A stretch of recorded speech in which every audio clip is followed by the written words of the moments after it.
Assalamualaikum warahmatullahi wabarakatuh. Perkenalkan, nama saya Daravia Oktatiana dengan NPM 10090319237 dari Prodi Manajemen Fakultas Ekonomi dan Bisnis.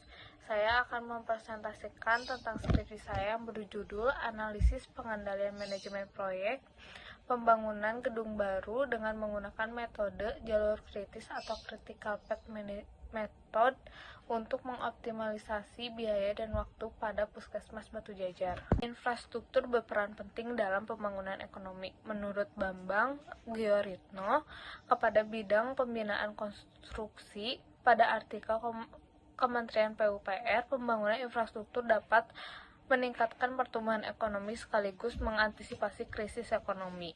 Indonesia memiliki program dalam bidang infrastruktur, yaitu program proyek strategi nasional yang dilakukan oleh Kementerian PUPR.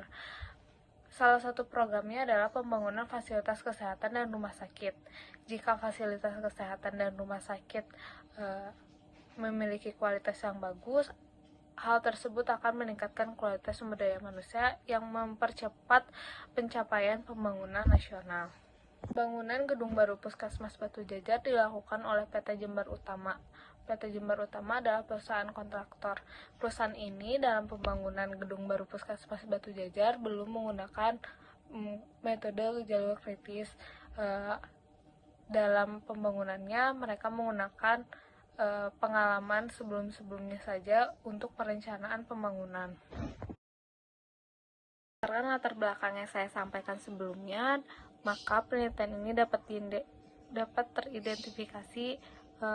Yang pertama, bagaimana kondisi pengendalian manajemen proyek pada gedung baru Puskesmas Batu Jajar yang ada pada saat ini, dan bagaimana pengendalian manajemen proyek pada gedung baru Puskesmas Batu Jajar dengan menggunakan metode jalur kritis atau critical path method untuk mengoptimalkan biaya dan waktu. Dan teori dari penelitian ini yaitu manajemen operasional.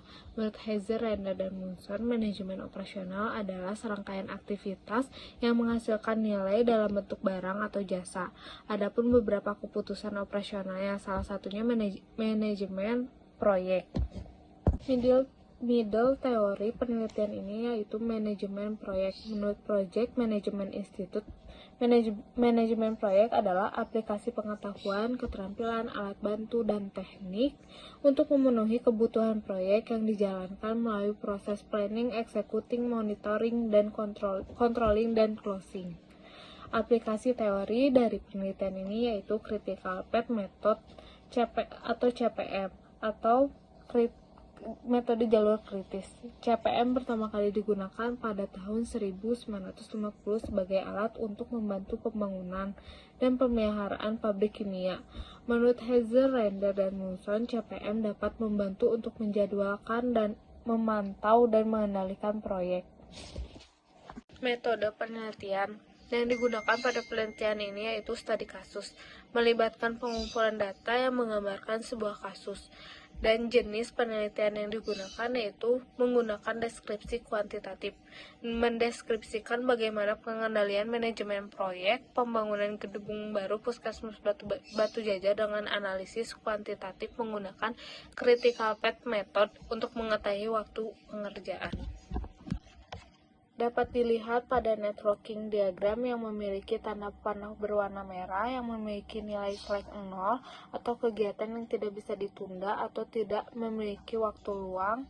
Dengan menggunakan critical path method, penyelesaian proyek dapat diselesaikan 203 hari. Dengan perhitungan awal oleh perusahaan dapat menyelesaikan 210 hari. Hal tersebut dapat mengefisiensikan waktu sebesar 3%. Pada penelitian ini ada beberapa kegiatan yang dilakukan bersamaan yang dapat memperpendek lintasan kegiatan. Jika perusahaan menggunakan classing program, akan menghasilkan waktu penyelesaian proyek lebih cepat, dapat terselesaikan selama 176 hari. Namun, biaya pembangunan akan bertambah 5% dari biaya awal. Memiliki efisiensi waktu sebesar 17%.